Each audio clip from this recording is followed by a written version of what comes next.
Hello दोस्तों, नमस्कार। ये मेरा अगला वीडियो है जो कि तीसरा है, जिसमें मैं आप लोगों के समक्ष गुनाहों का देवता नामक उपन्यास सुना रहा हूँ, जो कि तीसरा भाग है। चलिए शुरू करते हैं अपना वीडियो। बात यह है सुधी, गेसु ने सुधा को अपनी गोद में खींचते हुए कहा, देखो तुम मुझसे इल्म में ऊंची हो। तुमने अंग्रेजी शायरी छान डाली है, लेकिन जिंदगी में जितना मुझे सभी का पढ़ चुका है, अभी तुम्हें नहीं पढ़ा। अक्सर कब, कहाँ और कैसे मन अपने को हार बैठता है, यह खुद हमें पता नहीं लगता। मालूम तब होता है जब जिसके कदम पर हमने सिर रखा है वह झटके से अपने कदम घसीट ले। उस वक्त हमारी नींद टूट जाती है और तब हम जाकर देखते हैं कि अरे हमारा सिर तो किसी के कदमों पर रखा हुआ था और उसके सहारे आराम से सोते हुए हम सपना देख रहे थे कि हमारा सिर कहीं झुका ही नहीं। और मुझे जाने तेरी आंखों में इधर क्या दिख रहा है कि मैं बेचैन हो उठी हूँ। तूने कभी कुछ नहीं कहा, लेकिन मैंने देखा कि नाजुक असआर तेरे दिल को उस जगह छू लेते हैं जिस जगह उसी को छू सकते हैं जो अपना दिल किसी के कदमों पर चढ़ा चुका हो। मैं यह नहीं कहती कि तूने मुझसे छिपाया है। कौन जानता है तेरे दिल ने खुद तुझसे यह राज छिपा रखा हो। और सुधा के गाल थपथपाते हुए गेसु बोली, लेकिन मेरी एक बात मानेगी तू? तू कभी इस दर्द का मोल ना लेना, बहुत तकलीफ होती है। सुधा हंसने लगी, तकलीफ की क्या बात है, तू तो है ही। तुझसे पूछ लूंगी उसका इलाज। मुझसे पूछ कर क्या कर लेगी? दर्दे दिल क्या बांटने की चीज है? बांट ले अपने पराये दर्दे दिल। नहीं, तू बड़ी सुकुमार है। तू इन तकलीफों के लिए नहीं बनी मेरी चंपा। और गेसु ने उसका सिर अपनी छाती में छिपा लिया। टन से घड़ी ने 7:30 बजाए। सुधा ने अपना सिर उठाया और घड़ी की ओर देखकर कहा, ओफो, 3:30 बज गए और अभी तक गायब। किसके इंतजार में बेताब है तू? गेसु ने उठकर पूछा। बस दर्दे दिल, मोहब्बत, इंतजार, बेताबी, तेरे दिमाग में यही सब भरा रहता है। आजकल वही तू सबको समझती है। इंतजार नहीं चंदर, अभी मास्टर लेकर आएंगे। अब इम्तिहान कितना नजदीक है। हाँ, ये तो सच है। और अभी तक मुझसे पूछ क्या पढ़ाई हुई है। असल बात तो यह है कि कॉलेज में पढ़ाई हो तो घर में पढ़ने में मन लगे, और राजा कॉलेज में पढ़ाई नहीं होती। इससे अच्छा सीधे यूनिवर्सिटी में बीए करते तो अच्छा था। मेरी तो अम्मी ने कहा कि वहाँ लड़के पढ़ते हैं। वहाँ नहीं भेजूंगी। लेकिन तू क्यों नहीं गई सुधा? मुझे भी चंदर ने मना कर दिया था, सुधा बोली। सहसा गेसु ने एक क्षण को सुधा की ओर देखा और कहा, सुधी, तुझसे एक बात पूछूं? हाँ। अच्छा, जाने दो, पूछो ना। नहीं, पूछना क्या, खुद जाहिर है। क्या? कुछ नहीं, पूछो ना। अच्छा, फिर कभी पूछ लेंगे, अब देर हो रही है। आधा घंटा हो गया, कोचवान बाहर खड़ा है। सुधा गेसु को पहुंचाने बाहर तक आई। कभी हसरत को लेकर आओ, सुधा बोली। अब पहले तुम आओ, गेसु ने चलते चलते कहा। हाँ, हम तो बिनती को लेकर आएंगे और हसरत से कह देना, तभी उसके लिए तोहफा लाएंगे। अच्छा, सलाम। और गेसु की गाड़ी मुश्किल से फाटक के बाहर गई होगी कि साइकिल पर चंदर आते हुए दिख पड़ा। सुधा ने बहुत गौर से देखा कि उसके साथ कौन है, मगर वह अकेला था। सुधा सचमुच झल्ला गई। आखिर लापरवाही की हद होती है। चंदर को दुनिया भर के काम याद रहते हैं। एक सुधा से जाने क्या खार खाए बैठा है कि सुधा का काम कभी नहीं करेगा। इस बात पर सुधा कभी कभी दुखी हो जाती है और घर में किससे वह कहे काम के लिए। खुद बाजार नहीं जाती। नतीजा यह होता है कि छोटी सी छोटी चीज के लिए मोहताज होकर बैठ जाती है और काम नौकरों से भी करवा ले। पर अब मास्टर से नौकर तो नहीं ढूंढवाया जा सकता। ऊन तो नौकर नहीं पसंद कर सकता। किताबें तो नौकर नहीं ला सकता। और चंदर का यह हाल। इसी बात पर कभी कभी उसे रुलाई आ जाती है। चंदन ने आकर बरामदे में साइकिल रखी और सुधा का चेहरा देखते ही वह समझ गया। काहे मुंह बना रखा है? 5 बजे मास्टर साहब आएंगे तुम्हारे, अभी उन्हीं के यहाँ से आ रहे हैं। बिसरिया को जानती हो ना, वही आएंगे। और उसके बाद चंदर सीधा स्टडी रूम में पहुंच गया। वहां जाकर देखा तो आराम कुर्सी पर बैठे ही बैठे डॉक्टर शुक्ला सो रहे हैं। अतः उसने अपना चार्ट और पेन उठाया और ड्राइंग रूम में आकर चुपचाप काम करने लगा। बड़ा गंभीर था वह। जब इंक घोलने के लिए उसने सुधा से पानी नहीं मांगा और खुद गिलास लाकर आंगन में पानी लेने गया, तब सुधा समझ गई कि आज दिमाग कुछ बिगड़ा है। वह एकदम तड़प उठी। क्या करे वह? वैसे चाहे वह चंदर से कितना ही ढीठ क्यों ना हो, पर चंदर गुस्सा रहता है तब सुधा की रूह कांप उठती है। उसकी हिम्मत नहीं पड़ती थी कि वह कुछ भी कहे, लेकिन अंदर ही अंदर वह इतनी परेशान हो उठती थी कि बस। कई बार वह किसी न किसी बहाने से ड्राइंग रूम में आई, कभी गुलदस्ता बदलने, कभी मेज पोज बदलने, कभी अलमारी में कुछ रखने, कभी अलमारी में से कुछ निकालने, लेकिन चंदर अपने चार्ट में निगाह गड़ाए रहा। उसने सुधा की ओर देखा तक नहीं। सुधा की आंख में आंसू छलक आया और वह चुपचाप अपने कमरे में चली गई और लेट गई। थोड़ी देर वह पड़ी रही। पता नहीं क्यों वह फूट फूट कर रो पड़ी। खूब रोई और फिर मुंह हाथ धोकर आकर पढ़ने की कोशिश करने लगी। जब हर अक्षर में उसे चंदर का उदास चेहरा नजर आने लगा तो उसने किताब बंद करके रख दी और ड्राइंग रूम में गई। चंदर ने चार्ट बनाना भी बंद कर दिया था और कुर्सी पर सिर टेक छत की ओर देखता हुआ जाने क्या सोच रहा था। वह जाकर सामने बैठ गई और चंदर ने चौंक कर सिर उठाया और फिर चार्ट को सामने खिसका लिया। सुधा ने बड़ी हिम्मत करके कहा, चंदर क्या? बड़े भर्राए गले से चंदर बोला, इधर देखो। सुधा ने बहुत दुलार से कहा, क्या है? चंदर ने उधर देखते हुए कहा, अरे सुधा, तुम रो क्यों रही हो? हमारी बात पर नाराज हो गए तुम। हम क्या करें, हमारा स्वभाव ही ऐसा हो गया है। पता नहीं क्यों तुम पर इतना गुस्सा आ जाता है। सुधा के गाल पर 2 बड़े बड़े मोती ढलक आए। अरे पगली, मालूम होता है तुम्हारा तो दिमाग बहुत जल्दी खराब हो जाएगा। हमने तुमसे कुछ कहा है? कह लेते तो हमें संतोष हो जाता। हमने कभी कहा तुमसे कि तुम कहा मत करो, गुस्सा मत हुआ करो, मगर तुम तो फिर भी गुस्सा मन ही मन में छिपाने लगते हो। इसी पर तो हमें रुलाई आ जाती है। नहीं सुधी, तुम्हारी बात नहीं थी और हम गुस्सा भी नहीं थे। पता नहीं क्यों मन बड़ा ही भारी सा लगता है। क्या बात है? अगर बता सको तो बताओ, वरना हम कौन है तुमसे पूछने वाले, सुधा ने करुण स्वर में कहा। तो तुम्हारा दिमाग खराब हुआ है। हमने कभी तुमसे कोई बात छिपाई है? जाओ, अच्छी लड़की की तरह मुंह धो आओ।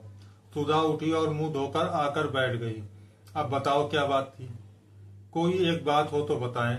पता नहीं तुम्हारे घर से गए तो एक न एक ऐसी बात होती गई कि मन बड़ा उदास हो गया। आखिर फिर भी कोई बात तो हुई होगी। यह बात हुई कि तुम्हारे यहाँ से मैं घर गया खाना खाने, वहां देखा चाचा जी आए हुए हैं, उनके साथ एक कोई साहब और है। खैर बड़ी खुशी हुई। खाना वाना खाकर जब बैठे तब मालूम हुआ कि चाचा जी मेरा ब्याह तय करने के लिए आए हैं और साथ वाले साहब मेरे होने वाले ससुर हैं। जब मैंने इनकार कर दिया तो वह बहुत बिगड़ कर चले गए और बोले, आज से हम तुम्हारे लिए मर गए और तुम हमारे लिए मर गए। तुम्हारी माताजी कहाँ है? प्रतापगढ़ में है, लेकिन वो तो सौतेली हैं और वो तो चाहती ही नहीं कि मैं घर लौटूं। लेकिन चाचा जी जरूर आज तक मुझसे कुछ मोहब्बत करते थे।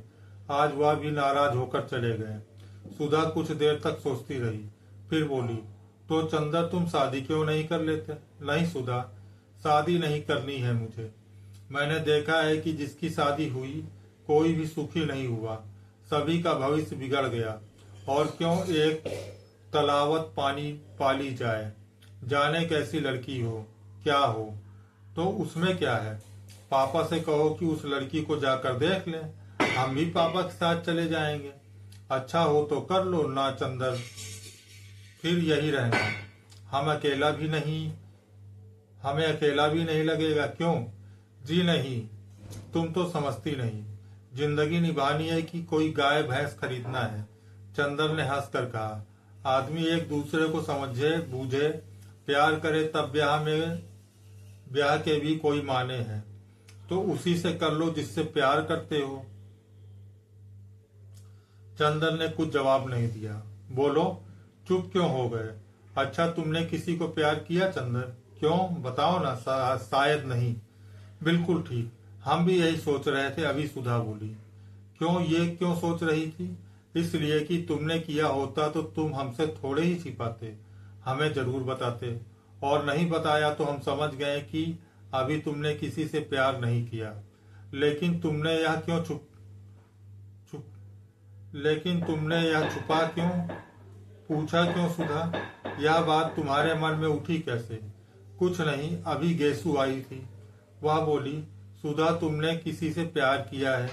असल में वह अख्तर को प्यार करती है, उससे उसका विवाह होने वाला है। हाँ, तो उसने पूछा कि तूने किसी से प्यार किया है? हमने कहा नहीं। बोली, तू अपने से छिपाती है। तो हम मन ही मन में सोचते रहे कि तुम आओगे तो तुमसे पूछेंगे कि हमने कभी प्यार तो नहीं किया, क्योंकि तुम ही एक हो जिससे हमारा मन कभी कोई बात नहीं छिपाता। अगर कोई बात छिपाई भी होती हमने तो तुम्हें जरूर बता देती। फिर हमने सोचा शायद कभी हमने प्यार किया हो और तुम्हें बताया हो, फिर हम भूल गए हो। अभी उसी दिन देखो, हम पापा की दवाई का नाम भूल गए और तुम्हें याद रहा। शायद हम भूल गए हो और तुम्हें मालूम हो। कभी हमने प्यार तो नहीं किया ना? नहीं, हमें तो कभी नहीं बताया, चंदर बोला। तब तो हमने प्यार व्यार नहीं किया। गेसु यूं ही गप उड़ा रही थी। सुधा ने संतोष की सांस लेकर कहा, लेकिन बस चाचा जी के नाराज हो जाने पर इतने दुखी हो गए? हो जाने दो नाराज, पापा तो हैं। अभी क्या पापा मोहब्बत नहीं करते तुमसे? सो क्यों नहीं करते? तुमसे ज्यादा मुझसे करते हैं। लेकिन उनकी बात से मन तो भारी हो गया। उसके बाद गए बिसरिया के यहाँ। बिसरिया कुछ बड़ी बड़ी कविताएं सुनाई और भी मन भारी हो गया। चंदर ने कहा, लो, तब तो चंदर तुम प्यार करते होगे। जरूर से, सुधा ने हाथ पटक कर कहा। क्यों? गेसु कह रही थी, शायरी पर जो उदास हो जाता है वह जरूर मोहब्बत करता है। सुधा ने कहा, अरे यह पोर्टिको में कौन है? चंदर ने देखा। लो, बिसरिया आ गया। चंदर उसे बुलाने उठा तो सुधा ने कहा, अभी बाहर बिठलाना उन्हें, मैं तब तक कमरा ठीक कर लूं। बिसरिया को बाहर बिठाकर चंदर भीतर आया, उसने शॉर्ट चार्ट वगैरह समेटने के लिए। तो सुधा ने कहा, सुनो। चंदर रुक गया। सुधा ने पास आकर कहा, तो अब तो उदास नहीं हो तुम? नहीं चाहते मत करो शादी, उसमें उदास क्यों होना? और कविता व बीता का मुंह बनाकर बैठे हो, अच्छी बात नहीं होगी। चंदर ने कहा, अच्छा वच्छा नहीं, बताओ, तुम्हें मेरी कसम है, उदास मत हुआ करो, फिर हमसे कोई काम नहीं होता। अच्छा, उदास नहीं होंगे पगली, चंदर ने हल्की सी चपत मारकर कहा और बरबस उसके मुंह से एक ठंडी सांस निकली। उसने चार्ट उठाकर स्टडी रूम में रखा। देखा डॉक्टर साहब अभी भी सो रहे हैं। सुधा कमरा ठीक कर रही थी, वह आकर बिसरिया के पास बैठ गया। थोड़ी देर में कमरा ठीक करके सुधा आकर कमरे के दरवाजे पर खड़ी हो गई। चंदन ने पूछा, क्यों, सब ठीक है? उसने सिर हिला दिया, कुछ बोली नहीं। यही है आपकी शिष्या सुश्री सुधा शुक्ला, इस साल बीए फाइनल का इम्तिहान देगी। बिसरिया ने बिना आंखें उठाए ही हाथ जोड़ लिए। सुधा ने हाथ जोड़े और फिर सुकुचा सी गई। चंदर उठा और बिसरिया को लाकर उसने अंदर बिठा दिया। बिसरिया ने सामने सुधा और उसकी बगल में चंदर। चुप, सभी चुप। अंत में चंदर बोला, लो, तुम्हारे मास्टर साहब आ गए, अब बताओ ना तुम्हें क्या क्या पढ़ना है। सुधा चुप। बिसरिया कभी यह पुस्तक उलटता कभी वह। थोड़ी देर बाद वह बोला, आपके क्या विषय है? जी। बड़ी कोशिश के बाद बोलते हुए सुधा ने कहा, हिंदी, इकोनॉमिक्स और गृह विज्ञान। और आपके माथे पर पसीना और उसके माथे पर पसीना झलक आया। आपको हिंदी कौन पढ़ाता है? बिसरिया ने किताब में निगाह गड़ाए हुए कहा। सुधा ने चंदर की ओर देखा और मुस्कुराकर फिर मुंह झुका लिया। बोलो ना तुम खुद। ये राजा गर्ल्स कॉलेज में शायद मिस पवार हिंदी पढ़ाती है। चंदर ने कहा। अच्छा, अब आप पढ़ाइए, मैं अपना काम करूं। चंदर उठकर चल दिया। स्टडी रूम में मुश्किल से चंदर दरवाजे तक पहुंचा होगा कि सुधा ने बिसरिया से कहा कि मैं पेन ले आऊं, और लपकती हुई चंदर के पास पहुंची। ए सुनो चंदर। चंदर रुक गया और उसका कुर्ता पकड़कर छोटे बच्चे की तरह मचलते हुए सुधा बोली, तुम चलकर बैठो तब हम पढ़ेंगे, ऐसे शर्म लगती है। जाओ चलो, हर वक्त वही बचपना। चंदर ने डांट कर कहा। चलो पढ़ो सीधे से, इतनी बड़ी हो गई अभी तक वही आदतें। सुधा चुपचाप मुंह लटकाकर खड़ी हो गई और फिर धीरे धीरे पढ़ने लग गई। चंदर स्टडी रूम में जाकर चार्ट बनाने लगा। डॉक्टर साहब अभी तक सो रहे थे। एक मक्खी उड़कर उनके गले पर बैठ गई और उन्होंने बाएं हाथ से मक्खी मारते हुए नींद में कहा, मैं इस मामले में सरकार की नीति का विरोध करता हूँ। चंदर ने चौंक कर पीछे देखा। डॉक्टर साहब जाग गए थे और जमुआई ले रहे थे। जी आपने मुझसे कुछ कहा? चंदर ने पूछा। नहीं, क्या मैंने कुछ कहा था? ओह, मैं सपना देख रहा था। कै बज गए? 5:30। अरे बिल्कुल शाम हो गई, डॉक्टर साहब ने बाहर देख कर कहा। अब रहने दो कपूर, आज काफी काम किया है तुमने। चाय मंगवाओ। सुधा कहाँ है? पढ़ रही है। आज से उसके मास्टर साहब आने लगे हैं। अच्छा, जाओ उन्हें भी बुला लाओ और चाय भी मंगवा लो। उसे भी बुला लो, सुधा को।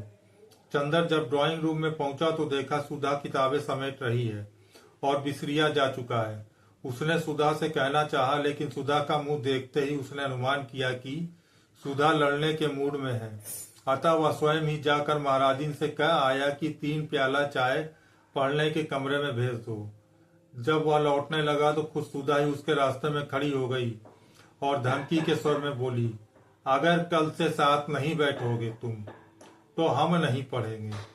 हम साथ नहीं बैठ सकते, चाहे तुम पढ़ो या ना पढ़ो। चंदर ने ठंडे स्वर में कहा और आगे बढ़ा। तो फिर हम नहीं पढ़ेंगे, सुधा ने जोर से कहा। क्या बात है, क्यों लड़ रहे हो तुम लोग? डॉक्टर शुक्ला अपने कमरे से बोले।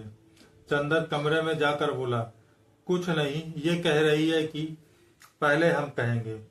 बात काटकर सुधा बोली, पापा हमने इनसे कहा कि तुम पढ़ाते वक्त बैठा करो, हमें बहुत शर्म आती है। ये कहते हैं पढ़ो चाहे ना पढ़ो, हम नहीं बैठेंगे। अच्छा, जाओ चाय लाओ। जब सुधा चाय लाने गई तो डॉक्टर साहब बोले, कोई विश्वास पात्र लड़का है? अपने घर की लड़की समझकर सुधा को सौंपना पढ़ाने के लिए। सुधा बच्ची नहीं है। हाँ, अरे यह भी कोई कहने की बात है। हाँ, वैसे अभी तक सुधा तुम्हारी ही निगाहबानी में पड़ी रही है। तुम खुद ही जिम्मेवारी समझते हो। लड़का हिंदी में एमए है। हाँ, एमए कर रहा है। अच्छा है, तब तो बिनती आ रही, उसे भी पढ़ा देगा। सुधा चाय लेकर आ गई थी। पापा तुम लखनऊ कब जाओगे? शुक्रवार को। क्यों? और ये भी जाएंगे? हाँ, हम अकेले रहेंगे।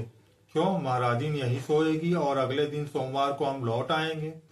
डॉक्टर शुक्ला ने चाय का प्याला मुंह से लगाते हुए कहा। एक गमकते की शाम, मन उदास, तबीयत उचटी सी, सितारों की रोशनी फीकी पड़ गई थी। मार्च की शुरुआत थी और फिर भी जाने शाम इतनी गर्म थी या सुधा को इतनी बेचैन लग रही थी। पहले वह जाकर सामने के लॉन में बैठी, लेकिन सामने के मौलसिरी के पेड़ में छोटी छोटी गौरैयों ने मिलकर इतनी जोर से चहचहाना शुरू किया कि उसकी तबीयत घबरा उठी।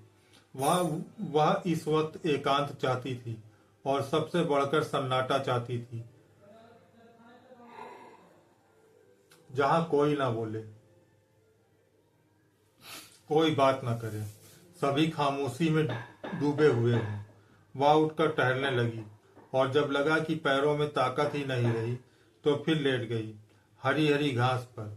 मंगलवार की शाम थी और अभी तक पापा नहीं आए थे। आना तो दूर, पापा या चंदर के हाथ के एक पुर्जे के लिए तरस गई थी। किसी ने यह भी नहीं देखा या भी नहीं लिखा कि वे लोग कहाँ गए हैं और कब तक आएंगे। किसी को भी सुधा का ख्याल नहीं।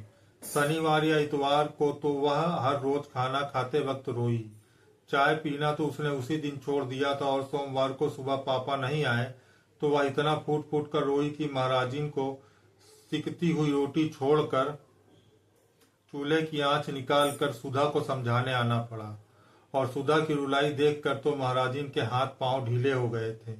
उसकी सारी डांट हवा हो गई थी और वह सुधा का मुंह ही मुंह देखती थी। कल से कॉलेज भी नहीं गई थी और इन दोनों दिन इंतजार करती रही कि कहीं दोपहर को पापा ना आ जाए। गेसु ने भी 2 दिन से मुलाकात नहीं हुई थी, लेकिन मंगलवार को दोपहर तक जब कोई खबर न आई तो उसकी घबराहट बेकाबू हो गई। इस वक्त उसने बिसरिया से कोई भी बात नहीं की। आधा घंटा पढ़ने के बाद उसने कहा कि उसके सिर में दर्द हो रहा है। उसके बाद वह खूब रोई। उसके बाद उठी, चाय पी, मुंह हाथ धोया और सामने के लॉन में टहलने लगी और फिर लेट गई हरी हरी घास पर। बड़ी ही उदास शाम थी और क्षितिज की ताली के होंठ भी स्याह पड़ गए थे।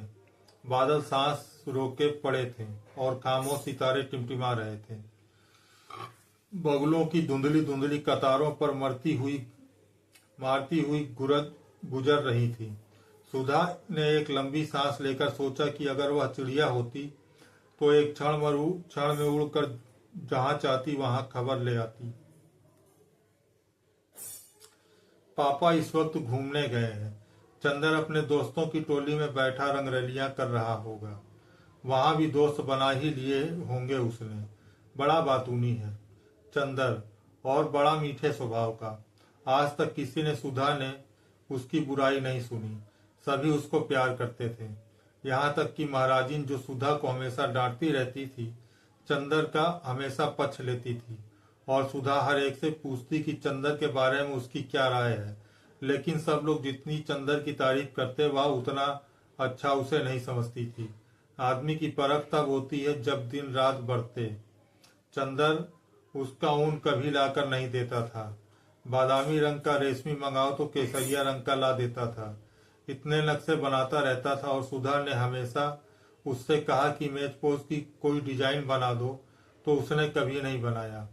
एक बार सुधा ने बहुत अच्छी वायल कानपुर से मंगवाई और चंदर ने कहा, लाओ यह बहुत अच्छी है, इस पर हम किनारे की डिजाइन बना देंगे।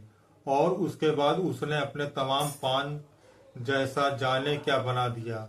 जब सुधा ने पूछा यह क्या है तो बोला लंका का नक्शा है। अब सुधा बिगड़ी तो बोला, लड़कियों के हृदय में रावण से मेघनाथ तक करोड़ों राक्षसों का वास होता है, इसलिए उनकी पोशाक में लंका का नक्शा ज्यादा सुशोभित होता है। मारे गुस्से के सुधा ने वह धोती अपनी मालिन को दे डाली। यह सब बातें तो किसी को मालूम नहीं। उसके सामने तो जरा सा कपूर हंस दिए, 4 मजाक की बातें कर दी, छोटे छोटे काम उनके कर दिए, मीठी बातें कर ली और सब समझे कपूर साहब तो बिल्कुल गुलाब के फूल हैं। लेकिन कपूर साहब एक तीखे कांटे हैं जो दिन रात सुधा के मन में चुभते रहते हैं। यह तो दुनिया को नहीं मालूम। दुनिया क्या जाने कि सुधा कितनी परेशान रहती है चंदर की आदतों से।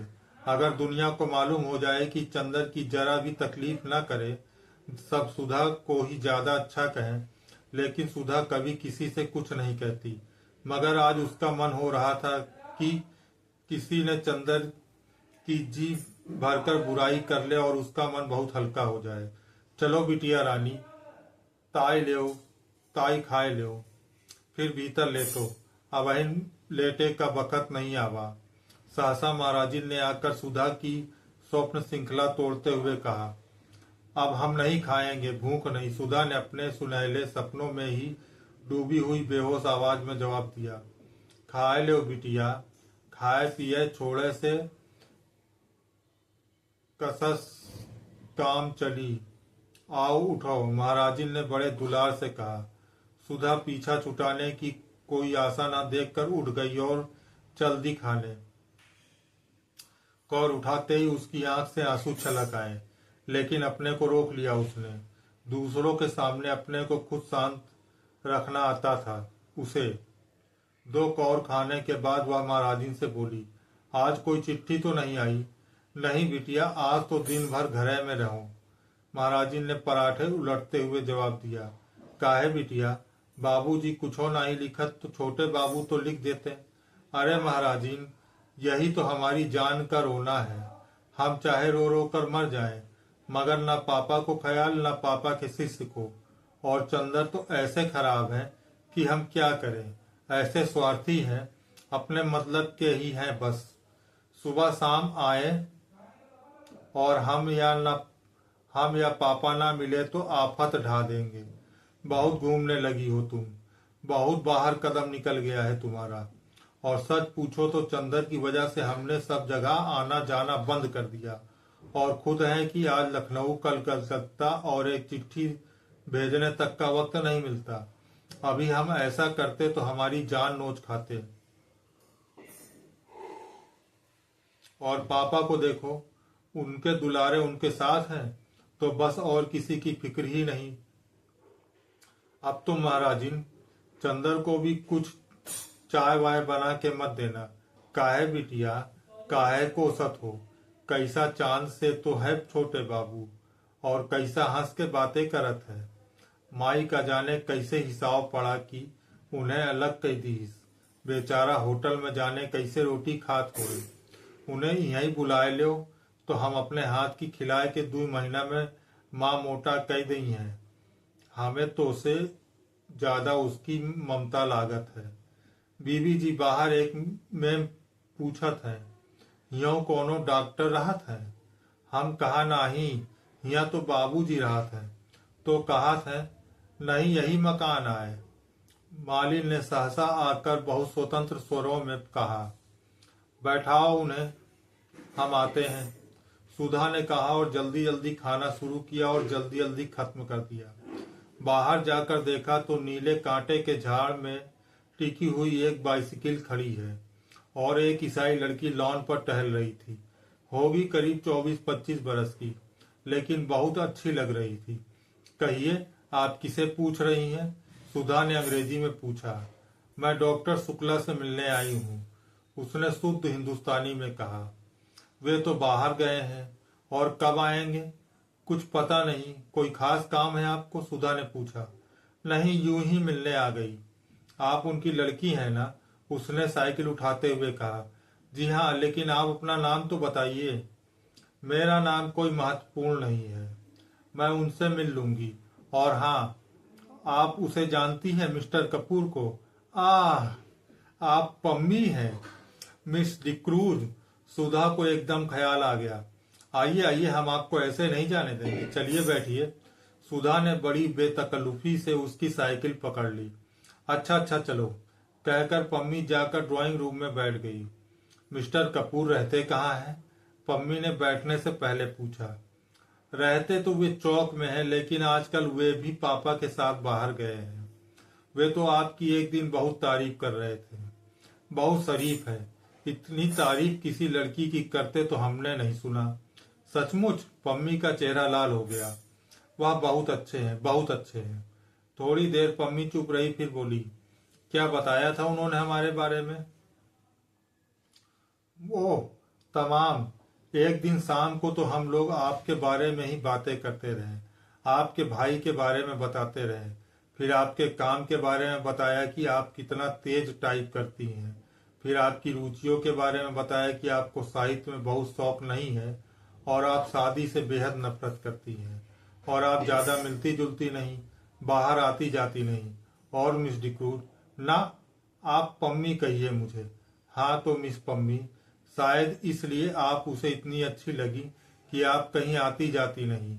वह लड़कियों का आना जाना और आजादी बहुत नापसंद करता है। सुधा बोली।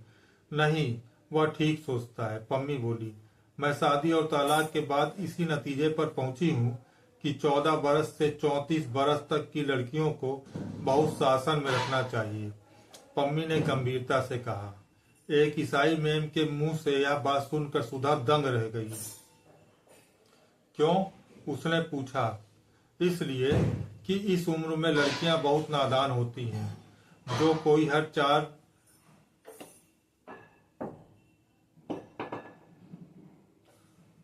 और जो कोई भी 4 मीठी बातें करता है तो लड़कियां समझती हैं कि इससे ज्यादा प्यारा उन्हें कोई नहीं करता। और इस उम्र में जो कोई भी ऐरा गहरा उसके संवर्ग में आ जाता है उसे वह प्यार का देवता समझने लगती हैं और नतीजा यह होता है कि वह ऐसे जाल में फंस जाती है कि जिंदगी भर उससे छुटकारा नहीं मिलता। मेरा तो यह विचार है कि या तो लड़कियां 24 बरस के बाद शादियां करें जब वे अच्छा बुरा समझने लायक हो जाएं। नहीं तो मुझे तो हिंदुओं का कायदा सबसे ज्यादा पसंद आता है कि 14 वर्ष के पहले ही लड़की की शादी कर दी जाए और उसके बाद उसका संवर उसी आदमी से रहे जिससे उसे जिंदगी भर निबाह करना है और अपने विकास क्रम से दोनों ही एक दूसरे को समझते चलें। लेकिन यह तो सबसे भद्दा तरीका है कि 14 और 34 के बीच के बरस के बीच में लड़की की शादी हो या तो उसे आजादी दी जाए। मैंने तो स्वयं अपने ऊपर बंधन बांध लिए हैं। तुम्हारी तो शादी अभी नहीं हुई। नहीं, बहुत ठीक। तुम 34 बरस के पहले शादी मत करना। अच्छा हाँ, और क्या बताया चंदन ने मेरे बारे में? और तो कुछ खास नहीं। हाँ, यह कह रहा था आपको चाय और सिगरेट बहुत अच्छी लगती है। ओहो, देखिए मैं भूल गई। लीजिए सिगरेट मंगवाती हूँ। और सुधा ने घंटी बजाई। रहने दीजिए, मैं सिगरेट छोड़ रही हूँ। क्यों? इसलिए कि कपूर को अच्छा नहीं लगता और वह मेरा दोस्त बन गया है और दोस्ती में एक दूसरे से निभाह ही करना पड़ता है। उस उसने आपसे यह नहीं बताया कि मैंने उस दोस्त मान लिया है? पम्मी ने पूछा। जी हाँ, बताया था। अच्छा तो चाय लीजिए। हाँ हाँ, चाय मंगवा लीजिए। आपका कपूर से क्या संबंध है? पम्मी ने पूछा। कुछ नहीं, मुझसे भला क्या संबंध होगा उसका? जब देखिए तब बिगड़ते रहते हैं मुझ पर। और बाहर गए हैं और आज तक कोई खत नहीं भेजा। ये कहीं संबंध है? नहीं, मेरा मतलब आप उनसे घनिष्ठ हैं। हाँ, कभी वह छिपाते तो नहीं मुझसे कुछ। क्यों? तब तो ठीक है। सच्चे दिल के आदमी मालूम पड़ते हैं। आप तो यह बता सकती हैं कि उन्हें क्या क्या चीजें पसंद है? हाँ, उन्हें कविता पसंद है। बस कविता के बारे में बात ना कीजिए, कविता सुना दीजिए। उन्हें यह कविता की किताब दे दीजिए। उन्हें और उनको सुबह घूमना पसंद है, रात को गंगा जी की सैर करना पसंद है, सिनेमा तो बेहद पसंद है। और कि और और क्या? चाय की पत्ती का हलवा पसंद है। यह क्या होता है? मेरा मतलब बिना दूध की चाय उन्हें पसंद है। अच्छा अच्छा, देखिए आप सोचेंगी कि मैं इस तरह से मिस्टर कपूर के बारे में पूछ रही हूँ जैसे मैं कोई जासूस हूँ। लेकिन असल बात तो आपको मैं बता दूं, मैं पिछले 2-3 साल से अकेली रहती रही, किसी से भी नहीं मिलती जुलती थी। उस दिन मिस्टर कपूर गए थे तो पता नहीं क्यों मुझ पर प्रभाव पड़ा। उनको देखकर ऐसा लगा कि यह आदमी है जिसमें दिल की सच्चाई है, जो आदमियों में बिल्कुल नहीं होती। तभी मैंने सोचा इनसे दोस्ती कर लूं। लेकिन चूंकि एक बार दोस्ती करके विवाह के बाद अलगाव में भोग चुकी हूँ, इसलिए इनके बारे में पूरी जानकारी जांच पड़ताल कर रही हूँ। लेकिन दोस्त तो अब बना ही चुकी हूँ। चाय आ गई थी और पम्मी ने सुधा के प्याले में चाय डाली। ना, मैं तो अभी खाना खा चुकी हूँ, सुधा बोली। पम्मी ने 2-3 चुस्कियों के बाद कहा, आपके बारे में चंदन ने मुझे कहा था। कहा होगा, सुधा मुंह बिगाड़ कर बोली। मेरी बुराई कर रहे होंगे और क्या। पम्मी चाय के प्याले से उठते हुए धुएं को देखती हुई अपने ही ख्याल में डूबी थी। थोड़ी देर बाद बोली, मेरा अनुमान गलत नहीं होता। मैंने कपूर को देखते ही समझ लिया था कि यही मेरे उपयुक्त मित्र हैं। मैंने कविता पढ़नी बहुत दिनों पहले छोड़ दी, लेकिन किसी कवित्री ने, शायद मिसिज ब्राउनिंग ने सही कहा था कि वह मेरी जिंदगी में रोशनी बनकर आया है। उसे देखते ही मैं समझ गई कि यह वह आदमी है जिसके हाथ में मेरे दिल के सभी राज सुरक्षित रहेंगे। वह खेल नहीं करेगा और प्यार भी नहीं करेगा। जिंदगी में आकर भी जिंदगी से दूर और सपनों में बंद कर भी सपनों से अलग। यह बात कपूर को बहुत लागू होती है। माफ करना मिस सुधा, मैं आपसे इसलिए कह रही हूँ कि आप इतनी घनिष्ठ हैं और आप उन्हें बतला देगी कि मेरा क्या ख्याल है उनके बारे में। अच्छा, अब मैं चलूंगी। बैठिए न, सुधा बोली। नहीं, मेरा भाई अकेला खाने के लिए इंतजार कर रहा होगा। उठते हुए पम्मी ने कहा, आप बहुत अच्छी हैं। इस वक्त आप आई तो मैं थोड़ी सी चिंता भूल गई, वरना मैं 3 दिन से उदास थी। बैठिए, कुछ और चंदर के बारे में बताइए ना। अब नहीं, वह अपने ढंग का अकेला आदमी है, यह मैं कह सकती हूँ। वह तुम्हारी आंखें बड़ी सुंदर है देखूं। और छोटे बच्चे की तरह उसने मुंह की हथेलियों के ऊपर उठकर पम्मी से कहा, बहुत सुंदर आंखें हैं। माफ करना, मैं कपूर से भी इतनी बेतकल्लुफ हूँ। सुधा झेप गई। उसने आंखें नीची कर ली। पम्मी ने अपनी साइकिल उठाते हुए कहा, कपूर के साथ आप आइएगा। और आपने कहा था कपूर को कविता पसंद है। जी हाँ, गुड नाइट। जब पम्मी बंगले पर पहुंची तो उसकी साइकिल के कैरियर में अंग्रेजी कविता के 5-6 ग्रंथ बंधे थे। 8 बज चुके थे। सुधा जाकर अपने बिस्तर पर लेटकर पढ़ने लगी। अंग्रेजी कविता पढ़ रही थी। अंग्रेजी लड़कियां कितनी ज्यादा आजाद और स्वच्छंद होती होंगी जब पम्मी, जो ईसाई है, इतनी आजाद है। उसने सोचा, और पम्मी कितनी अच्छी है। उसकी बेतकल्लुफी में भोलापन तो नहीं है, पर सरलता बेहद है। साफ दिल है, कुछ छिपाना नहीं जानती। और सुधा के सिर्फ 5-6 साल बड़ी है, लेकिन सुधा उसके सामने बच्ची लगती है। कितना जानती है पम्मी, और कितनी अच्छी समझ है उसकी। और चंदर उसकी तारीफ करते नहीं थकती। चंदर के लिए उसने सिगरेट छोड़ दी। चंदर उसका दोस्त है। इतनी पढ़ी लिखी लड़की के लिए रोशनी का देवदूत है। सचमुच चंदर पर सुधा को गर्व है। और उसी चंदर से वह लड़ झगड़ लेती है, इतना मान मुनहार कर लेती है। और चंदर सब बर्दाश्त कर लेता है, वरना चंदर के इतने बड़े बड़े दोस्त हैं और चंदर की इतनी इज्जत है। अगर चंदर चाहे तो सुधा की रत्ती भर परवाह ना करे, लेकिन चंदर सुधा की भली बुरी बात बर्दाश्त कर लेता है। और वह कितना परेशान करती रहती है चंदर को। कभी अगर सचमुच चंदर बहुत नाराज हो गया और सचमुच हमेशा के लिए बोलना बंद कर दे, तब क्या होगा? या चंदर यहाँ से कहीं चला जाए, तब क्या होगा? खैर, चला जाएगा तो नहीं, खैर चंदर जाएगा तो नहीं इलाहाबाद छोड़कर। लेकिन अगर वह खुद कहीं चली गई, तब क्या होगा? वह कहाँ जाएगी? अरे, पापा को मनाना तो बाएं हाथ का खेल है। और ऐसा प्यार वह करेगी कि शादी नहीं करनी पड़ेगी। लेकिन यह सब बात तो ठीक है, चंदन ने चिट्ठी क्यों नहीं भेजी? क्या नाराज होकर गया है? जाते वक्त सुधा ने परेशान तो बहुत किया था। होल डॉल की पेटी का बक्सुआ खोल दिया था और उठाते ही चंदर के हाथ से सब कपड़े बिखर गए। चंदर कुछ बोला नहीं, लेकिन जाते समय उसने सुधा को डांटा भी नहीं और ना यही समझाया कि घर का ख्याल रखना, अकेले घूमना मत, महाराजिन से लड़ना मत, पढ़ती रहना। इससे सुधा कुछ समझ तो गई थी कि वह नाराज है, लेकिन कुछ कहा नहीं।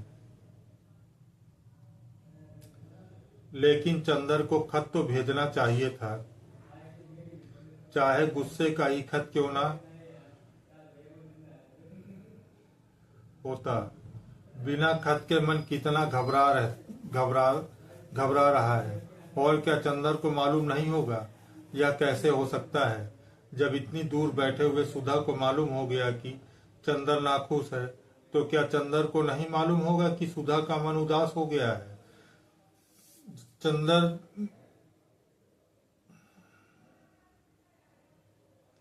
जरूर मालूम होगा। सोचते सोचते उसे जाने कब नींद आ गई, और नींद में उसे पापा या चंदर की चिट्ठी मिली या नहीं, यह तो मालूम नहीं।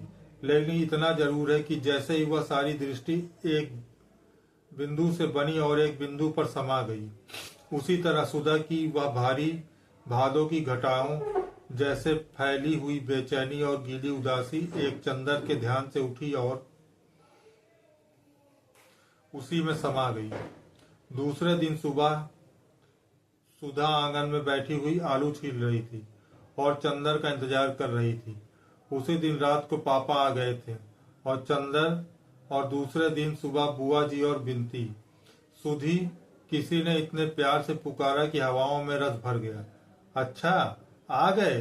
सुधा आलू छोड़कर उठ बैठी। क्या लाए हमारे लिए लखनऊ से? बहुत कुछ सुधा। के है सुधा? सहसा कमरे में से कोई बोला। चंदर है, सुधा ने कहा। चंदर, बुआ आ गई और कमरे में बुआ बाहर आई। प्रणाम बुआ जी, चंदर बोला और पैर छूने के लिए झुका। हाँ हाँ हाँ हाँ। बुआ जी 3 कदम पीछे हट गई। देखते हो न, हम पूजा के धोती पहने हैं। ई के है सुधा? सुधा ने बुआ की बात का कुछ जवाब नहीं दिया। चंदर चलो अपने कमरे में, यहाँ बुआ पूजा करेंगी। चंदर अलग हटा। बुआ ने हाथ के पंचपात्र से वहां पानी छिड़का और जमीन फूकने लगी। सुधा बिनती को भेज देवे। बुआ जी ने धूपदानी से महाराजिन से कोयला लेते हुए कहा। सुधा अपने कमरे में पहुंचकर चंदर को खाट पर बिठाकर नीचे बैठ गई। अरे ऊपर बैठो। नहीं, हम यही ठीक है, कहकर वह बैठ गई और चंदर की पैंट पर पेंसिल से लकीरें खींचने लगी। अरे यह क्या कर रही हो? चंदर ने पैर उठाते हुए कहा। तुमने इतने दिन क्यों लगाए? सुधा ने दूसरे पायचे पर पेंसिल लगाते हुए कहा। अरे बड़ी आफत में फंस गए थे सुधा। लखनऊ से हम लोग गए बरेली, वहां एक उत्सव में हम लोग भी गए थे और एक मिनिस्टर भी पहुंचे। कुछ सोशलिस्ट, कम्युनिस्ट और मजदूरों ने विरोध प्रदर्शन किया। फिर तो पुलिस वालों और मजदूरों में जमकर लड़ाई हुई। वह तो कहो, एक बेचारा सोशलिस्ट लड़का था, कैलाश मिश्रा, उसने हम लोगों की जान बचाई, वरना पापा और हम दोनों ही अस्पताल में होते। अच्छा, पापा ने हमें कुछ बताया नहीं? सुधा घबराकर बोली और बड़ी देर तक बरेली उपद्रव और कैलाश मिश्रा की बात करती रही। अरे ये बाहर गा कौन रहा है? चंदर ने सहसा पूछा। बाहर कोई गाता हुआ आ रहा था। आंचल में क्यों बांध लिया मुझ परदेसी का प्यार? आंचल में क्यों? और चंदर को देखते ही उस लड़की ने चौंक कर कहा। अरे! क्षण भर स्तब्ध और फिर शर्म से लाल होकर भागी बाहर। अरे भागती क्यों है? यही तो है चंदर, सुधा ने कहा। लड़की बाहर रुक गई और गर्दन हिलाकर इशारे में कहा, मैं नहीं आऊंगी, मुझे शर्म लगती है। अरे चलिया, देखो हम भी पकड़ लाते हैं, बड़ी झक्की है यह, कहकर सुधा उठी और फिर भागी। सुधा पीछे पीछे भागी। थोड़ी देर बाद सुधा अंदर आई तो सुधा के हाथ में उस लड़की की चोटी और वह बेचारी बुरी तरह अस्त व्यस्त थी। दांत में अपने आंचल का छोर दबाए हुए थी। बाल को 3-4 लटे मुंह पर झुक रही थी और लाज के मारे सिमटी जा रही थी और आंखें थी कि मुस्कुराए या रोए यह तय नहीं कर पा रही थी। देखो चंदर देखो, सुधा हाँप रही थी। यह है बिनती मोटकी कहीं की, इतनी मोटी है कि दम निकल गया हमारा।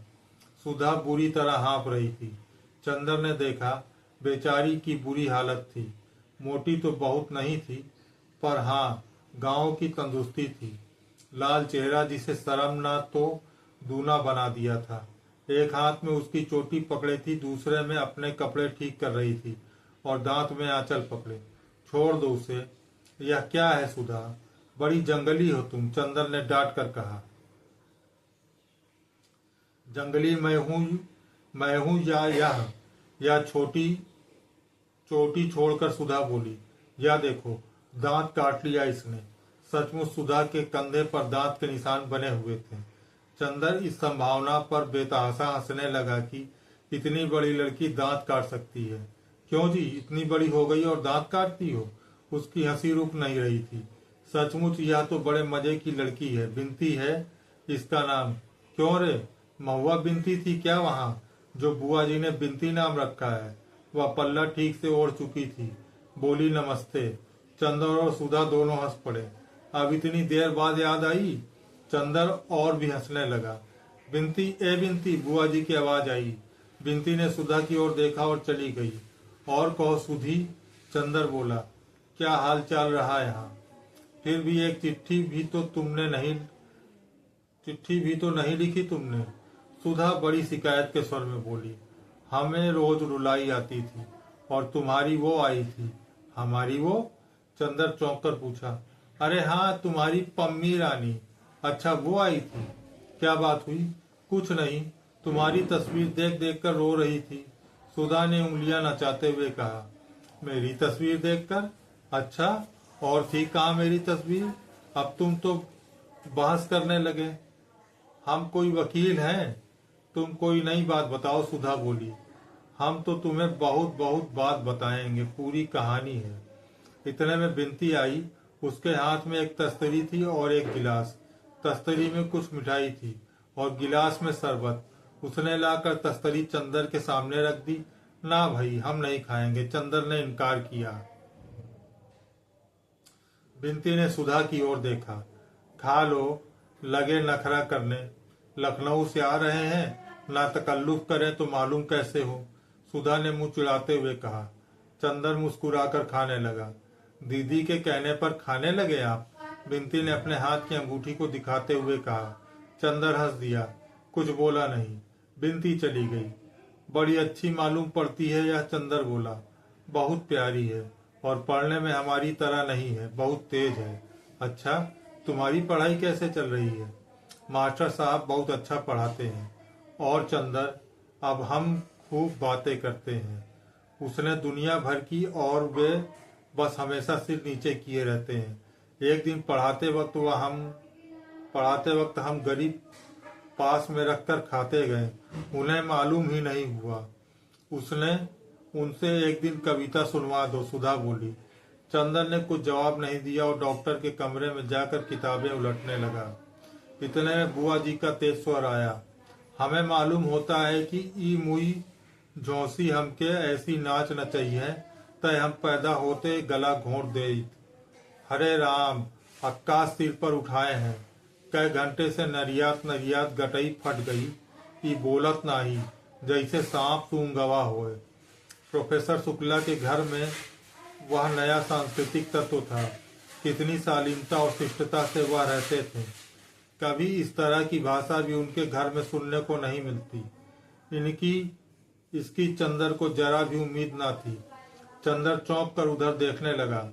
डॉक्टर शुक्ला समझ गए।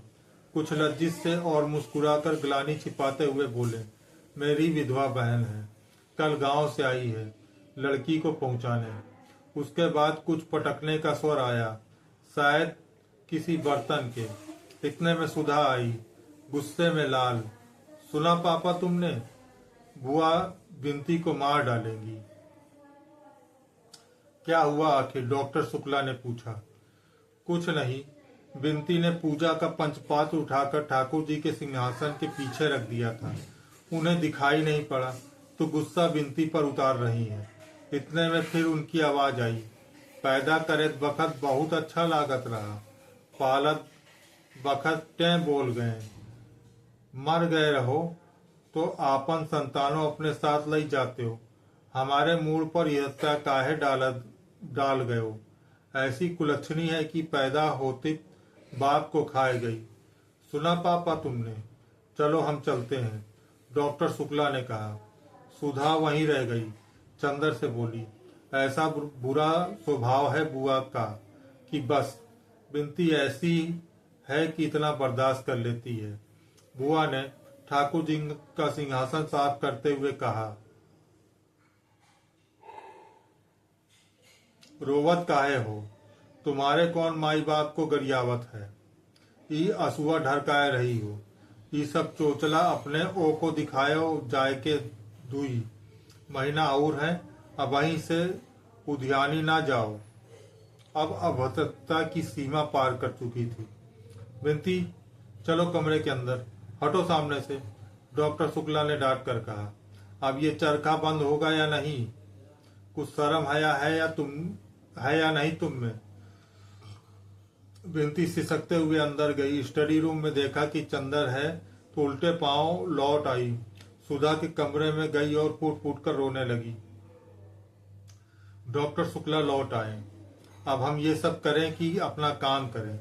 अच्छा, कल से घर में महाभारत मचा रखा है। कब जाएंगी ये? सुधा, कल जाएंगी। पापा बिनती को कभी मत भेजना इनके पास, सुधा ने गुस्से भरे स्वर में कहा। अच्छा जाओ, हमारा खाना परसो। चंदर, तुम अपना काम यहाँ करो। यहाँ शोर ज्यादा हो तो तुम लाइब्रेरी में चले जाना। आज भर की तकलीफ है। चंदर ने अपनी कुछ किताबें उठाई और उसने चले जाना ही ठीक समझा। सुधा खाना परोसने चली गई। बिनती रो रो कर और तकिए पर सिर पटक कर अपना कुंठा और दुख उतार रही थी। बुआ घंटी बजा रही थी। दबी आवाज जाने क्या बकती जा रही थी। यह घंटी के भक्ति भावना भरे मधुर स्वर में सुनाई नहीं देता था। लेकिन बुआ जी दूसरे दिन गई नहीं। जब 3-4 दिन बाद चंदर गया तो देखा बाहर के सेहन में डॉक्टर शुक्ला बैठे हुए हैं और दरवाजा पकड़कर बुआ जी खड़ी बातें कर रही थी। लेकिन इस वक्त बुआ जी काफी गंभीर थी और किसी विषय पर मंत्रणा कर रही थी। चंदर के पास पहुंचने पर फौरन चुप हो गई और चंदर की ओर सशंकित नेत्रों से देखने लगी। डॉक्टर शुक्ला बोले, आओ चंदर बैठो। चंदर बगल की कुर्सी खींचकर बैठ गया तो डॉक्टर शुक्ला बुआ जी से बोले, हाँ हाँ बात करो। अरे ये तो घर के आदमी है, इनके बारे में सुधा ने नहीं बताया तुम्हें? ये चंदर है, हमारे शिष्य, बहुत अच्छा लड़का है। अच्छा भैया बैठो। तू तो एक दिन आए रहे हो, बीए में पढ़ा था सुधा के संगे? नहीं बुआ जी, मैं रिसर्च कर रहा हूँ। वाह, बहुत खुशी भई तोके देख के। हाँ तो सुकुल वो अपने भाई से बोली, फिर यही ठीक हुई। बिनती का बियाह टाल दो और अगर ये लड़का ठीक हो जाए तो सुधा का बियाह आषाढ़ भर में निपटाए दो। अब अच्छा नहीं लागत, ठूंठ ऐसी बिटिया, सूनी मांग लियो, छरवा करत। एहर ओहर बुआ बोली। हाँ ये तो ठीक है, डॉक्टर शुक्ला बोले। मैं खुद सुधा का ब्याह टालना नहीं चाहता। बीए तक की शिक्षा काफी है, वरना फिर हमारी जाति में तो लड़के नहीं मिलते। लेकिन ये तो लड़का तुम बता रही हो, तो घर वाले कुछ एतराज तो नहीं करेंगे? और फिर लड़का तो हमें अच्छा लगा, लेकिन घर वाले पता नहीं कैसे हो। अरे तो घर वालन से का करेगा तो के? लड़का तो अलग है, अपने आप पढ़ रहा है, और लड़की अलग रही है। न सास का डर न ननद की धौंस। हम पत्री मंगवाए देई थे, मिलवाए लो। डॉक्टर शुक्ला ने स्वीकृति में सिर हिला दिया। तो फिर बिनती के बारे में हम कहा था, अगहन तक टाल दिया जाए ना? बुआ जी ने पूछा। हाँ हाँ, डॉक्टर शुक्ला ने विचार में डूबे हुए कहा। तो फिर तुम ही जूता पिटाऊ बड़काऊ से कह दियो, आय के कल से हमारी छाती पर मूंग गलत है। बुआ जी ने चंदर की ओर किसी को निर्देशित करते हुए कहा और चली गई। चंदर चुपचाप बैठा था, जाने क्या सोच रहा था। शायद कुछ भी नहीं सोच रहा था, मगर फिर भी अपनी विचार शून्यता में ही खोया हुआ सा था। डॉक्टर शुक्ला उसकी ओर मुड़े और कहा, चंदर। वो एकदम से चौंक गया और जाने किस दुनिया में लौट आया। डॉक्टर साहब ने कहा, अरे तुम्हारी तबीयत खराब है क्या? नहीं तो, एक फीकी हंसी हंसकर चंदर ने कहा, तो मेहनत बहुत कर रहे होगे। कितने अध्याय लिखे अपनी थीसिस के? अब मार्च खत्म हो रहा है और पूरा अप्रैल तुम्हें थीसिस टाइप कराने में लगेगा और मई में हर हालात में जमा करना चाहिए। जी हाँ, बड़े थके स्वर में चंदर ने कहा, 10 अध्याय हो ही गए हैं, 3 अध्याय और होने हैं और अनुक्रमणिका बनानी है। अप्रैल के पहले सप्ताह तक खत्म हो ही जाएंगे। अब सिवा थीसिस के और करना ही क्या है? एक बहुत गहरी सांस लेते हुए चंदन ने कहा और माथा थामकर बैठ गया। कुछ तबीयत ठीक नहीं है तुम्हारी, चाय बनवा लो। लेकिन सुधा तो है नहीं, न महाराजिन है। डॉक्टर साहब बोले। अरे सुधा? सुधा के नाम पर चंदर चौंक गया। हाँ, अभी वह सुधा के बारे में ही सोच रहा था जब बुआ जी बात कर रही थी। क्या सोच रहा था? देखो, उसने याद करने की कोशिश की पर कुछ याद नहीं आ रहा था। पता नहीं क्या सोच रहा था, पता नहीं था। कुछ सुधा के ब्याह की बात हो रही थी शायद। क्या बात हो रही थी? कहाँ गई है सुधा? चंदन ने पूछा। आज शायद साबिर साहब के यहाँ गई है। उनकी लड़की उसके साथ पढ़ती है ना, वहीं गई है बिनती के साथ। अब इम्तिहान को कितने दिन रह गए हैं? अभी घूमना बंद नहीं हुआ? नहीं, दिन भर पढ़ने के बाद उठी थी, उसके भी सिर में दर्द था, चली गई। फिर घूम लेने दो बेचारी को, अब तो जा ही रही है। डॉक्टर शुक्ला बोले, एक हंसी के साथ जिसमें आंसू छलक पड़े थे। कहाँ तय हो रही है सुधा की शादी? बरेली में। अब उसकी बुआ ने बताया है, जन्म पत्री दी है, मिलवा लो। फिर तुम जरा सब बातें देख लेना। तुम तो थीसिस में व्यस्त रहोगे, मैं जाकर लड़का देख आऊंगा। फिर मई के बाद जुलाई तक सुधा का ब्याह कर देंगे। तुम्हें डायरेक्टरेट मिल जाए और यूनिवर्सिटी में अलग जगह मिल जाए। बस हम तो लड़का लड़की दोनों में फारिंग। डॉक्टर शुक्ला बहुत अजीब से स्वरों में बोले। चंदर चुप रहा। बिंती को देखा तुमने? थोड़ी देर बाद डॉक्टर शुक्ला ने पूछा। हाँ, वही ना जिसको डांट रही थी ये उस दिन? हाँ वही। उसके ससुर आए हैं, उनसे कहना है कि अब शादी अगहन पूछ के लिए टाल दें, पहले सुधा की हो जाए, वह बड़ी है। और हम चाहते हैं कि बिंती को अब तक विदुषी का दूसरा खंड भी दिला दें। आओ उनसे बात कर लें अभी। डॉक्टर शुक्ला उठे, चंदर भी उठा और उसने अंदर जाकर बिंती के ससुर के दिव्य दर्शन प्राप्त किए। वे एक पलंग पर बैठे थे, लेकिन वह भागा पलंग उनके उदर के लिए काफी नाकाफी था। वे चित पड़े थे और सांस लेते थे पुराणों की उस कथा का प्रदर्शन हो जाता था कि धीरे धीरे पृथ्वी का गोल वराह के मुंह पर कैसे ऊपर उठा होगा। सिर पर छोटे छोटे बाल और कमर में एक अंगोछे के अलावा सारा दिगंबर। सुबह शायद गंगा नहाकर आए थे, क्योंकि पेट तक में चंदन रोली लगी हुई थी। डॉक्टर शुक्ला जाकर बगल में कुर्सी पर बैठ गए। कहिए दुबे जी, कुछ जलपान किया आपने? पलंग चरमराया। उस विशाल मांड पिंड में एक भूडोल आया और दुबे जी जलपान की याद करके गदगद होकर हंसने लगे। एक थलथलाहट हुई और कमरे की दीवारें गिरते गिरते बची। दुबे जी ने उठकर बैठने की कोशिश की, लेकिन असफल होकर लेटे कहा, हो सब आपकी कृपा है। खूब छक्के मिष्ठान पाया। अब जरा शरबत उर्बत मिले, कुछ मिले तो कुछ पेट में जलन है सो शांत हो। उन्होंने पेट पर हाथ फेरते हुए कहा, अच्छा, अरे भाई जरा शरबत बना देना। डॉक्टर शुक्ला ने दरवाजे की ओट में खड़ी हुई बुआ जी से कहा।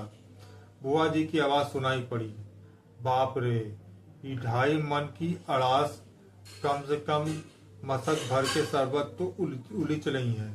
चंदर को हंसी आ गई। डॉक्टर शुक्ला मुस्कुराने लगे, लेकिन दुबे जी के दिव्य मुखमंडल पर कहीं क्षोभ या उल्लास की रेखा तक न आई। चंदर मन ही मन सोचने लगा, प्राचीन काल के ब्रह्मानंद सिद्ध महात्मा ऐसे ही होते होंगे। बुआ जी एक गिलास में शरबत ले आई। दुबे जी कांक कांक कर उठे और एक सांस में शरबत गले के नीचे उतार कर गिलास नीचे रख दिया। दुबे जी, एक प्रार्थना है आपसे। डॉक्टर शुक्ला ने हाथ जोड़कर बड़े विनती स्वर में कहा। नहीं नहीं, बात काट कर दुबे जी बोले, बस अब हम कुछ ना खावे। आप बहुत सत्कार किए, हम यही के छाक गए। आपके देखत तो हमें बड़ी प्रसन्नता हुई। आप सचमुच दिव्य पुरुष हो। और फिर आप तो लड़की के मामा हो, और ब्याह शादी में जो है सो मामा का पक्ष देखा जाता है। ये तो भगवान ऐसा जोड़ मिलान है कि वर पक्ष उवर और कन्या पक्ष दुइन के मामा ज्ञानी है। आप हैं तो कॉलेज में प्रोफेसर, और हमार सार लड़का के मामा जॉन है, टॉन डाकघर में मुंशी है। आपकी कृपा से, दुबे जी ने गर्व से कहा। चंदर मुस्कुराने लगा। अरे सो तो आपकी नम्रता है, लेकिन मैं सोच रहा हूँ कि गर्मियों में अगर ब्याह ना रखकर जाड़े में रखा जाए तो बहुत अच्छा होगा। तब तक आपके सत्कार की हम कुछ तैयारी भी कर लेंगे। डॉक्टर शुक्ला बोले। दुबे जी इसके लिए तैयार नहीं थे। वे बड़े अचरज में भरकर उनकी ओर देखने लगे, लेकिन जब कहने सुनने की बात अंत में वे इस शर्त पर राजी हुए कि अगहन तक हर चीज तीज त्योहार पर लड़के के लिए कुर्ता धोती का कपड़ा और 11-12 रुपए नजराना जाएगा, और अगहन में ब्याह हो रहा है तो सास ननद और जेठानी के लिए गरम साड़ी जाएगी। और जब जब दुबे जी गंगा नहाने प्रयागराज आएंगे तो उनका रोचना एक थाल कपड़े और एक स्वर्ण मंडित जौ से होगा। डॉक्टर शुक्ला ने यह स्वीकार कर लिया तो दुबे जी ने उठकर अपना झालम झोला कुर्ता गले में अटकाया और अपनी गठरी हाथ में लेकर बोले, अच्छा तो अब आज्ञा देवे, हम चली अब, और ये रुपया लड़की को दे दियो, अब बात पक्की है। और अपनी टेंट में उन्होंने एक मुड़ा मुड़ाया तेल लगा हुआ 5 रुपए का नोट निकाला और डॉक्टर साहब को दे दिया। चंदर, एक तांगा कर दो दुबे जी को। अच्छा, आओ हम भी चले। जब ये लोग लौटे तो बुआ जी एक थैली में कुछ धर निकाल रही थी। डॉक्टर शुक्ला ने नोट बुआ जी को देते हुए कहा, ये लो, ये दे गए तुम्हारे समधी जी लड़की को 5 का नोट। तो बुआ जी सुलग उठी, ना गहना ना गुड़िया, ब्याह पक्का कर गए कागज के टुकड़े से। अपना आप तो सोना और रुपया का कपड़ा ले, सब ली है को तैयार है, और देत के दाई पेट पिरात है, जूता पिटाऊ का। अरे राम, चाही तो जमदूत इलाइस की बोटी बोटी करके राम जी के कुत्तन के खिलाई है। चंदर हंसी के मारे पागल हो गया। बुआ जी ने थैली का मुंह बांधा और बोली, अभिन तक बिनती का पता नहीं, और उ तुर्काइन मलेच्छ के यहाँ कुछ खाए पी लीस तो फिर हमरे यहाँ गुजारा ना ओका। बड़ी आजाद हुई है सुधा की सह पाए के, और देव आज हम भद्रा उतारित है। डॉक्टर शुक्ला अपने कमरे में चले गए। चंदर को प्यास लगी थी। उसने बुआ जी से एक गिलास पानी मांगा। बुआ जी ने गिलास में पानी दिया और बोली, बैठ के पियो बेटा, बैठ के, कुछ खाए के देई? नहीं बुआ जी। बुआ बैठकर हंसिया से कटहल छीलने लगी और चंदर पानी पीता हुआ सोचने लगा, बुआ जी सभी से इतनी मीठी बात करती हैं तो आखिर बिनती से इतनी कटु क्यों है? इतने में चंदर चप्पलों की आहट सुनाई दी। चंदर ने देखा सुधा और बिनती आ गई थी। सुधा अपनी चप्पल उतार कर अपने कमरे में चली गई और बिनती आंगन में आई। बुआ जी के पास आकर बोली, लाओ अम्मा, हम तरकारी काटते। चल हट ओहर, पहले नहाओ जाए के, कुछ खाए तो न रहो, इतनी देर कहाँ घूमित रही हो? हम खूब अच्छी तरह जानत हैं तू हमार नाक कटाए के रही वो पुतरीन के टांग सीखे हैं। बिनती चुप। एक तीखी वेदना का भाव उसके मुंह पर आ गया। उसने आंखें झुका ली, रोई नहीं और चुपचाप सिर झुकाए हुए सुधा के कमरे में चली गई। दोस्तों, आज के लिए बस इतना ही। इसके आगे का उपन्यास मैं आप लोगों के सामने अपने अगले वीडियो में लेकर उपस्थित होऊंगा। तब तक के लिए नमस्कार।